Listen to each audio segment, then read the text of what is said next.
Bonjour à tous et bienvenue pour ce nouveau web module patrimonial, le web module de la nouvelle année 2025. Et aujourd'hui, nous accueillons Mathilde Baranèse, jeune paysagiste, qui s'est associée avec Maxime Boé pour créer donc en région Centre-Val de Loire l'agence Cora, qui est basée donc à Orléans et également à Tours. Donc ce projet est très intéressant. Il se déroule dans une petite commune du Loir-et-Cher, la commune de Vilny, 485 habitants. Cette commune se situe en Sologne, entre Chambord et La Motte-Beuvron. C'est le projet d'un potager fleuri participatif en milieu rural. Et dans ce contexte, la démarche de ce projet a visé à mobiliser toutes les ressources locales disponibles et entamer un processus autonome en donnant vie à des espaces fleuris au plus proche du centre-bourg. Et je vais laisser la parole à Mathilde. Merci beaucoup, Michel, de m'inviter à faire cette présentation. En fait, donc, nous sommes donc concepteurs paysagistes. Donc, nous avons accompagné la commune dans ce projet qui est donc un projet de maîtrise d'œuvre publique et qui visait à aménager un parc sur la commune de Vigny, puisque actuellement, les habitants du village de Vigny n'ont pas de parc public. Les seuls espaces publics qu'ils ont, c'est donc les routes avec les trottoirs, certains petits chemins communaux qui desservent les maisons, et ensuite bon, on a tous les espaces naturels, donc les forêts, et puis les espaces cultivés. Mais comme on sait, c'est des espaces qui sont pas forcément très aménagés pour le loisir des passants, des visiteurs ou des habitants. Donc l'idée est venue de ce constat, de créer un grand parc. Donc là, vous voyez, on a la commune de Vigny ici, enfin le bourg de Vigny qui est ici. Et la zone en rouge, c'est donc le périmètre que l'on a défini avec le village pour pouvoir aménager ce parc. Donc là, pour donner une idée, ça représente à peu près 2,5 hectares. Et à l'intérieur, nous avons donc un étang, une prairie ouverte et donc là, je passe sur l'autre image. Nous avons ici une parcelle en rouge, enfin plusieurs même parcelles en rouge, qui ont donc été rachetées par la mairie pour pouvoir créer ce parc et surtout créer un lien entre le centre-bourg qui est ici et l'entrée de bourg qui est là et qui se fait par cette grande route ici qui est assez dangereuse puisque c'est une voie assez rapide qui rentre dans le village. Une fois que les parcelles ont été rachetées, nous avons pu commencer à imaginer un parc et comment est-ce qu'on pourrait aménager plusieurs pièces finalement dans ce parc comme si c'était une grande maison. Donc là, on a une vue aérienne du parc en 2022, donc au moment où on a lancé l'initiative.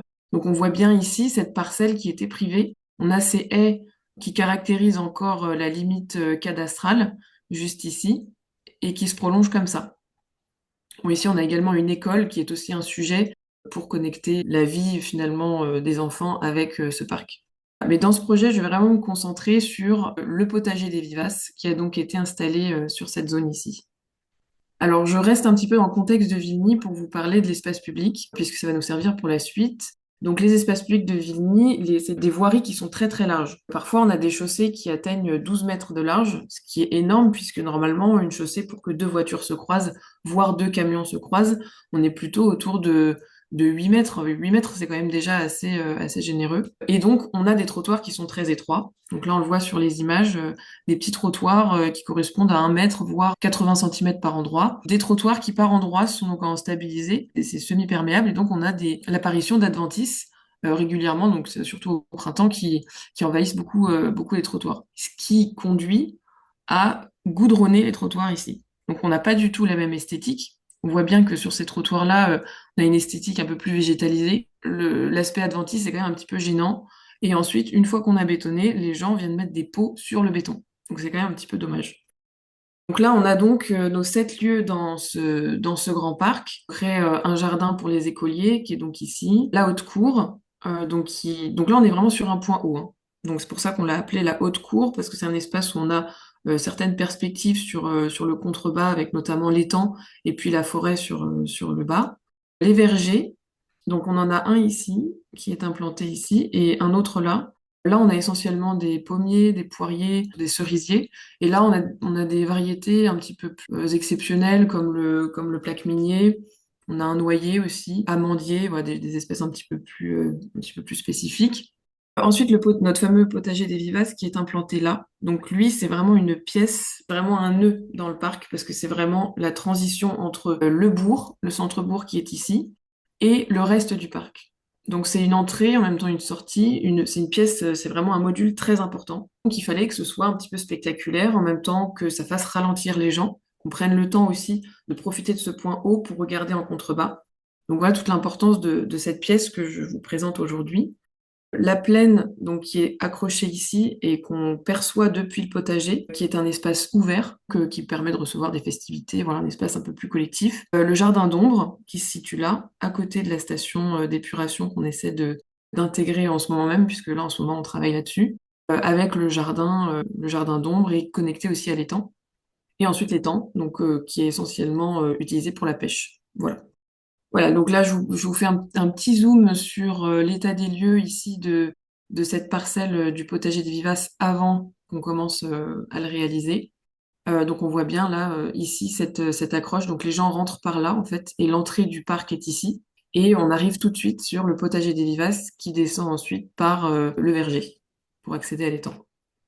Donc là, on a quelques photos de l'existant. J'insiste un petit peu sur l'existant parce qu'il est quand même assez important dans l'histoire. À l'origine, donc c'était une parcelle privée, comme je vous l'expliquais. On a donc gardé des traces d'un aménagement très domestique, avec par exemple un poulailler de fortune réalisé en bois, qui avait un toit en glycine, donc une glycine assez ancienne, très très belle. Donc il a fallu un peu s'interroger sur cet élément, comment est-ce qu'on le transforme, quel autre usage on lui donne, puisqu'on ne voulait pas refaire de poulailler. Ici, la trace des anciennes haies, donc qui étaient très occultantes et qui fermaient beaucoup l'espace. Des clôtures voilà, complètement fichues, des haies qui avaient assez peu d'intérêt finalement. Et puis voilà, totalement à l'abandon, un potager complètement à l'abandon. On sait que c'était une parcelle qui était cultivée et c'était un potager. Donc là encore, une série de photos qui montrent par exemple un alignement de vignes et puis là d'anciennes petites haies de buis qui conduisaient finalement une allée. Et on imagine les traces voilà, d'un ancien potager ici avec les lavandes, des tracés qui nous ont beaucoup intéressés. On s'est appuyé dessus bien entendu pour conserver ça. Aussi dans le patrimoine, un très très beau poirier qui participe aussi beaucoup aujourd'hui au cachet de cet endroit. Et puis là, depuis le potager des Vivaces, une vue sur l'étang en contrebas. Et là, cette vue complètement bouchée, donc par le cimetière d'une part, mais surtout par les haies anciennement privées, du coup, d'autre part, ici. Alors, si on revient au principe de la rue qu'on a vu tout à l'heure, le CAUE aussi, de son côté, travaille sur comment est-ce qu'on pourrait jardiner les rues et comment est-ce qu'on pourrait apporter du domestique dans nos rues. Finalement, permettre à chaque habitant de pouvoir se responsabiliser sur son pied de porte, comme ça l'était d'ailleurs autrefois, réussir à pouvoir jardiner son devant chez lui avec une petite bande plantée, pas forcément très grande pour éviter d'avoir trop d'entretien, mais en tout cas cette question de comment est-ce que je jardine ma rue permet d'avoir une rue un cadre de vie beaucoup plus agréable, des gens qui sortent de chez eux aussi, qui se rencontrent quand les habitants sont volontaires.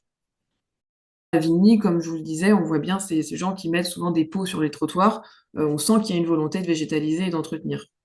Donc notre idée sur cette parcelle, ça a été de faire un potager des Vivaces. On ne voulait pas refaire un potager de fruits ou de légumes, puisque c'était maintenant un espace public, et donc c'était beaucoup trop compliqué, beaucoup trop d'entretien d'imposer ça aux gens et puis à la commune. Ce qui permet pour nous de créer en fait une pépinière pour les rues. Et donc d'inviter les gens à venir cueillir des graines, prélever des boutures, diviser des plants, voilà, parce que les plantes vivaces, quand ils se mettent à grossir, c'est toujours bien de les diviser, prélever des plantes et venir les planter au pied de chez eux.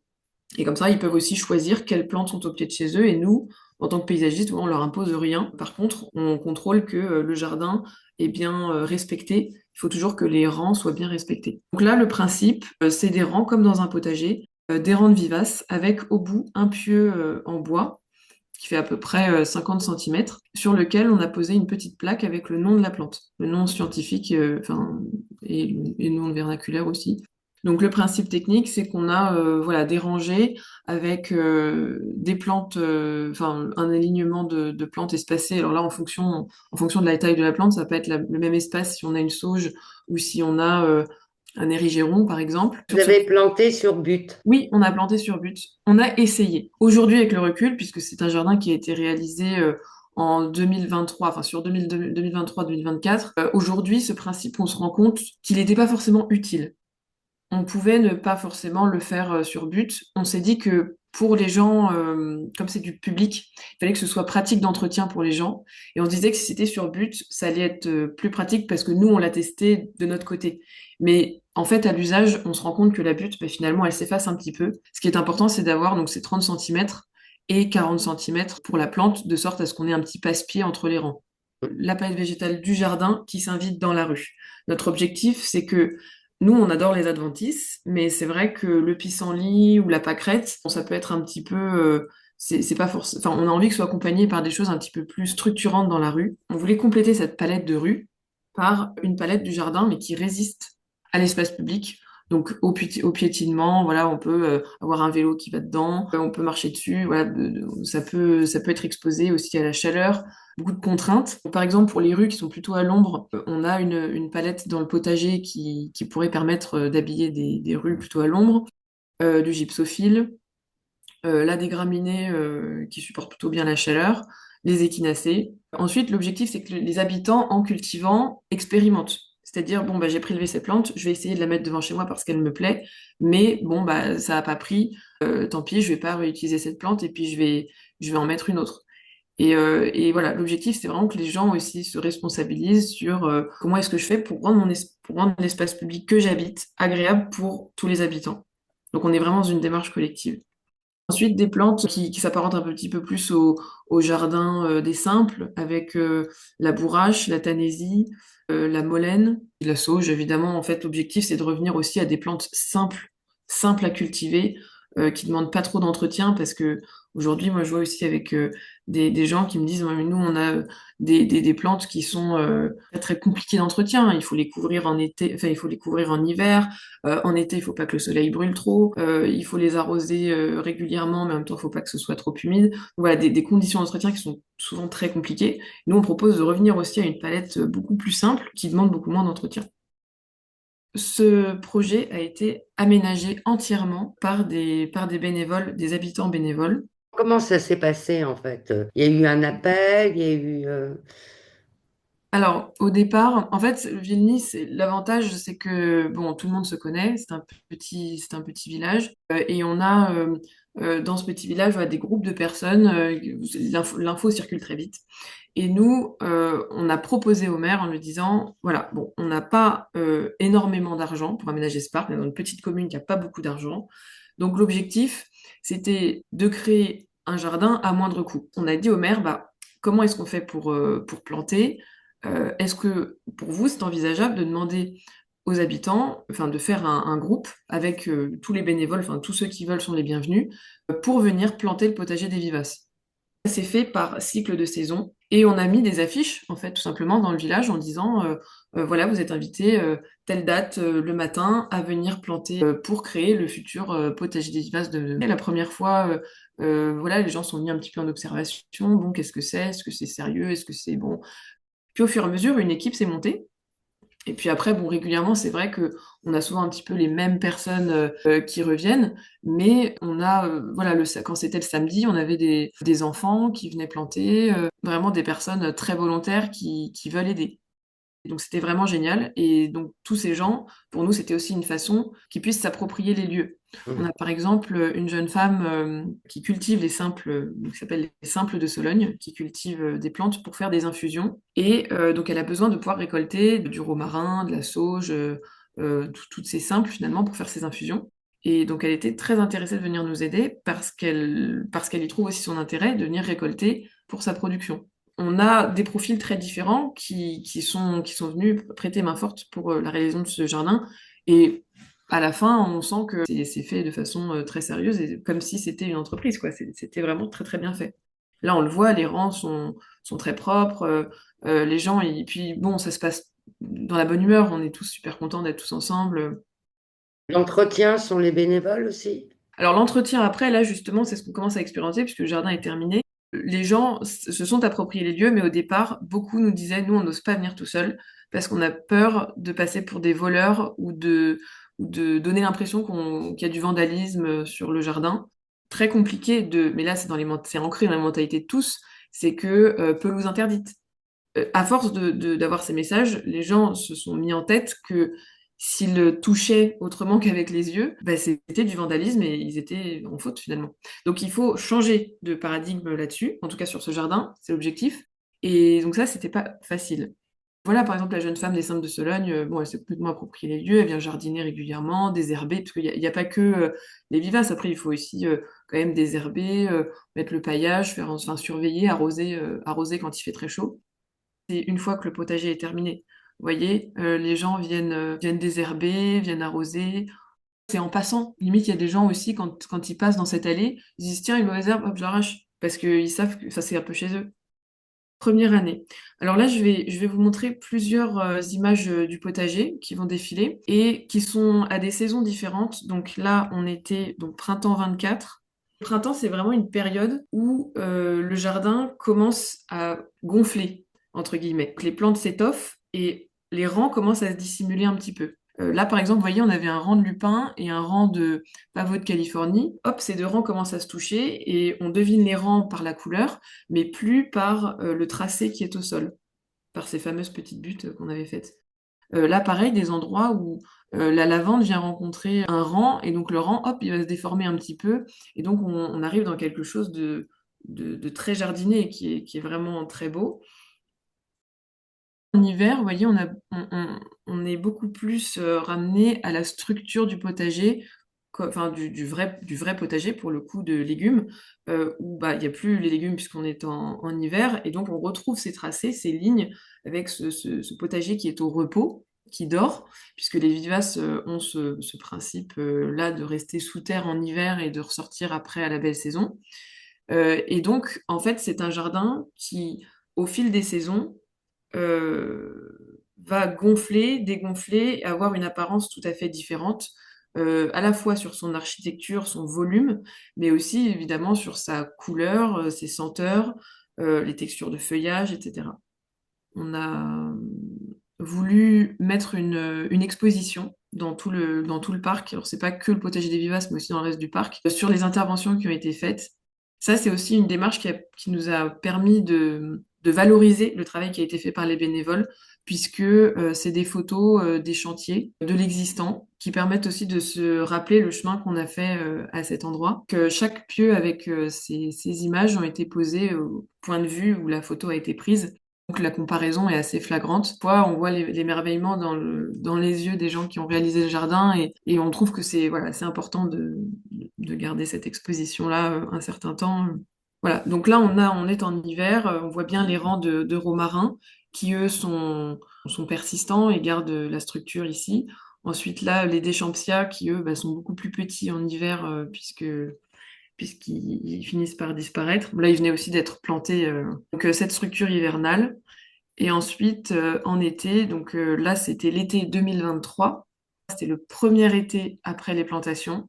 Et là, on a constaté, la première année, on a été un petit peu envahi par les herbes. Et nous, ce qu'on remarque, mais ça c'est valable pour tous les aménagements de jardin, c'est que dès qu'on bouleverse un lieu, dès qu'on commence à retourner la terre, dès qu'on commence à changer un petit peu les habitudes de vie d'un endroit et qu'on plante de nouvelles choses, il y a une réaction quasi épidermique comme ça du sol où tout ressort pour peupler, en fait, hein, tout simplement.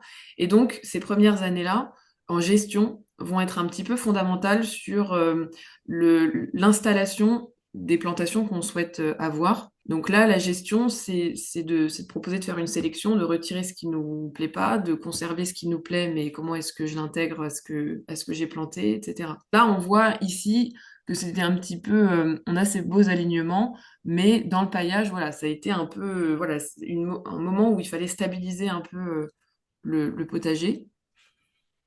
Mais ici, on a toujours nos alignements, voilà, qui sont bien structurés. L'Agora, par exemple, a très bien fonctionné. Il y a des choses qui ont un petit peu moins bien fonctionné, qu'on remplace. Voilà, de toute façon, c'est un lieu vivant, donc Et voilà, ensuite, été 2024, tout devient beaucoup plus volumineux, prend beaucoup plus d'espace. Et puis, on apprend aussi à identifier quelles plantes fonctionnent un petit peu moins. Puis les gens viennent aussi avec des plantes qu'ils ont chez eux, parce qu'ils veulent faire des rangs avec des plantes qu'ils ont chez eux. Donc nous, en tant que paysagistes, notre rôle dans ce jardin, qui est quand même pas simple, parce que on initie une démarche, et ensuite il faut que les gens se l'approprient, mais en même temps, on peut pas non plus laisser faire tout et n'importe quoi, parce que sinon ça ressemble plus au potager des vivaces qu'on avait conçu. Mm. C'était un enjeu assez important, mais nous on est convaincus de toute façon qu'un jardin se suit de la conception jusqu'à ce que nous, paysagistes, enfin jusqu'à ce qu'un autre paysagiste prenne le relais. Cette allée, elle est entretenue par le piétinement. C'est le piétinement, le frottement aussi du pied comme ça qui va faire que bah, l'herbe ne pousse pas. D'ailleurs, on le voit, l'herbe pousse simplement sur le bord des piquets. Mais ça, on l'accepte. Alors déjà parce que ben, on va imposer à personne de venir désherber tous les 4 matins cette allée. Et surtout parce que on peut avoir des plantes qui sont pas inintéressantes pour pied, par exemple. Parce que là, c'est une terre très, très compacte, très dense. Là, plutôt sableuse, plutôt de très bonne qualité. Mais par contre, en contrebas, là où il y a le verger, on a planté le verger, là, c'est beaucoup plus argileux. C'est un sol de Sologne, hein, donc Mm. plutôt sablonneux. Bleu.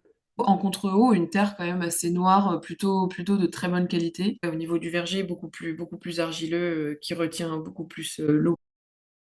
Donc le potager des vivaces est là et l'école est ici. Donc en fait, les enfants, ce qu'ils faisaient, c'est qu'ils sortaient. Quand cette parcelle était privée, on ne pouvait pas accéder par là. Ils sortaient, ils contournaient comme ça et ils passaient par cette route-là pour ceux qui habitaient dans ces quartiers, dans ce quartier-là. Ils passaient sur cette route-là, comme je disais tout à l'heure, qui est quand même assez dangereuse. Et aujourd'hui, la création de ce potager-là permet aux enfants de passer par l'étang, de remonter comme ça, de passer par le potager, puis par le potager des vivaces, enfin par le verger, pardon, puis le potager des vivaces, et d'accéder directement à l'école ici. Donc en Mm. fait, leur chemin d'école, c'est un jardin. Et ça, pour le coup, ça n'a pas été très compliqué. Enfin, les habitudes se sont prises très vite. Parce Mm. que ben, on cueille une fleur sur le chemin, parce que voilà, c'est plus vivant. Mm. Et puis surtout, c'est moins dangereux, plus agréable.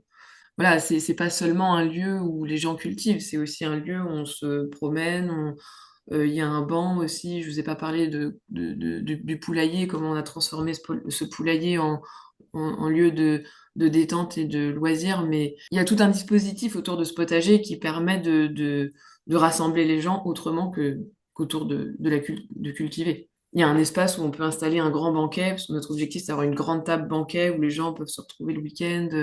En fait, c'est un espace public qu'on a pensé à l'échelle du domestique. Mais ça, c'est possible, par exemple, voilà, dans des petits bourgs ruraux comme ça, c'est magique d'avoir des endroits comme ça. Parce que les gens, certes, ont tous un jardin, mais c'est des jardins privés où on peut s'inviter pour aller chez les uns et chez les autres. Mais là, il y a quelque chose de beaucoup plus vivant, c'est-à-dire que quelqu'un qui n'est pas forcément invité, bah, il passe par là, il s'arrête et puis il fait partie du moment. C'est vraiment un beau projet pour œuvrer pour une transition environnementale intelligente. Merci Mathilde. Je conseille le site internet agence-cora.fr. Donc je vous dis à bientôt pour un prochain web module patrimonial. Merci beaucoup, Michel. Voilà.